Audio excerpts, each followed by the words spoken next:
বিসমিল্লাহির রহমানির রহিম। প্রিয় দেশবাসী, আসসালামু আলাইকুম ওয়া রাহমাতুল্লাহি ওয়া বারাকাতুহু।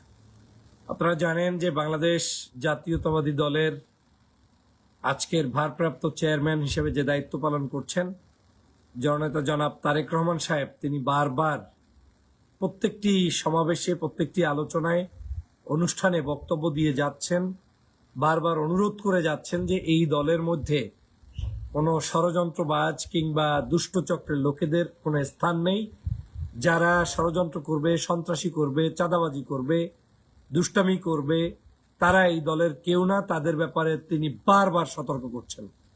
আজকেও তিনি নতুন করে কঠোর বার্তা দিয়েছেন যে ব্যক্তিগত স্বার্থ হাসিল করার জন্য এই দলের ইমেজকে কেউ ক্ষুণ্ণ করবেন, সেটা কোনোভাবে বরদাস্ত করা হবে না। দলীয় পরিচয় এই কাজগুলো কাউকে করতে হবে না, দেয়া যাবে না।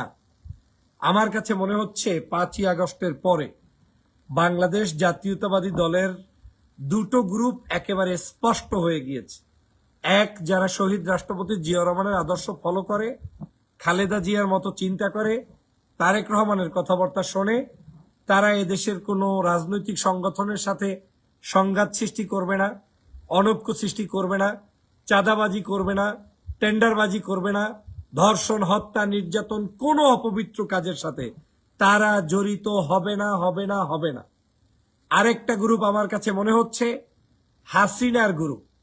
এই হাসিনার গ্রুপ হচ্ছে যে কোনো মূল্যে তারা এই বিএনপিকে বিতর্কিত করে এমন একটি পর্যায়ে নিয়ে যেতে, রেখে যেতে চায় যাতে করে এই হাসিনা গ্রুপের লোকজনের কর্মকাণ্ড প্রতিষ্ঠিত হওয়ার মধ্য দিয়ে বাংলাদেশের বিভিন্ন প্রান্তে আওয়ামী লীগ তাদের ক্যাম্পেইন করবে যে আমরা ওর চেয়ে ভালো, অথচ এই গ্রুপের মধ্যেই ওনার লোকই ঢুকিয়ে রাখা হয়েছে। আমার এই উদাহরণটা আপনাকে বুঝতে সহজ, এটা অত জটিল কোনো বিষয় নয়। যদি একটা দলের চেয়ারপারসন, যে ব্যক্তি ভারপ্রাপ্ত চেয়ারম্যান, তিনি যেভাবে কথা বলবেন সেটাই দলের আদর্শ। এই দলে যারাই অপকর্ম করেছে সেই লোকগুলোকে বহিষ্কার করেছে দেশ নায়ক জনাব তারেক রহমান। বারবার এই চোর, ডাকাত, গুন্ডা, অগণতান্ত্রিক, অন্যায় আচরণকারী, ওই হুন্ডার মহড়া দানকারী, ওই জায়গায় জায়গায় গিয়ে চাঁদাবাজ কিংবা ধান্দাবাজ, এদের ব্যাপারে সতর্ক করেছে এবং এদেরকে দল থেকে বহিষ্কার করেছে। এরপরেও দলের ইমেজ নষ্ট করার জন্য হুন্ডার মহড়া দিয়ে দুই পক্ষের মারামারি করবেন, তারপরে জায়গায় বেজায়গায় আপনি সন্ত্রাসী করতে যাবেন। এই লোকগুলোর বায়োডাটা আমি সরকারকেও যেমন খোঁজার আহ্বান জানাই, বিএনপির নেতাদেরও